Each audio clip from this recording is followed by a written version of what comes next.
Everyone, আজকে হচ্ছে চতুর্থী। তোমাদের সবাইকে অনেক অনেক শুভেচ্ছা। আর দেখো আজকের আকাশটাও কতটা সুন্দর। দেখতে দেখতে পুজোটাও কোথা থেকে চলে আসলো মনেই হচ্ছে না। আর এই দেখো আমার গালে এটা কি হয়েছে। আমার কিন্তু কোনোদিনও মুখে কোনো পিম্পল হয় না, বাট বুঝতেই পারছি না কি হয়েছে ওটা। যাই হোক, আজকে মায়ের সাথে একটু বগুলা যাব তো দেখো, আর যেতে যেতে দেখি গেট পড়েছে। আর দেখো অনেক জায়গায় ঠাকুরও নিয়ে এসছে। এবছরের প্রথম প্রতিমা দর্শন করলাম। তারপর তো মার্কেটে ঢুকে একটা ফ্রেন্ডের সাথেও দেখা হয়ে গেছিল। আর দেখো এই ব্লাউজের দোকানটায় গেছিলাম, কি ভিড়। Oh my god! আর লাস্ট মোমেন্টে আমার পুজোর শপিং। তারপর তো অনেকটা সন্ধ্যাও হয়ে যায় আর দেখি ঠাকুর নিয়ে যাচ্ছে।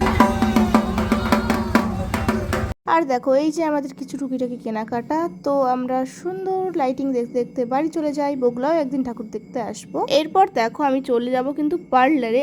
আর পার্লারে একটা দিদি আমার জন্য লাইন দিয়ে রেখেছে, তবুও গিয়ে দেখি কত ভিড়। দেখো অনেক লাইনে ছিলাম আমরা। তো ও তো 5টা থেকে বসেছিল আর আমি গিয়েও অনেক ঘন্টা বসেছিলাম, কিছু করার নেই। তো দেখো আমরা ওয়েট করতে করতে বোর হয়ে গেছি, কি আর করি। আর আমার পার্লারে যাওয়া মানে ভুরু তোলা। আগে যেতাম চুল কাটতে, এখন যাই আইব্রো করা। তারপরে দেখি কোন পাড়ার জন্য ঠাকুর নিয়ে যাচ্ছে। আর এই ঠাকুরটা অনেকটা মিষ্টি ছিল, চেহারাটা তোমরা দেখো, খুব সুন্দর ঠাকুর ছিল।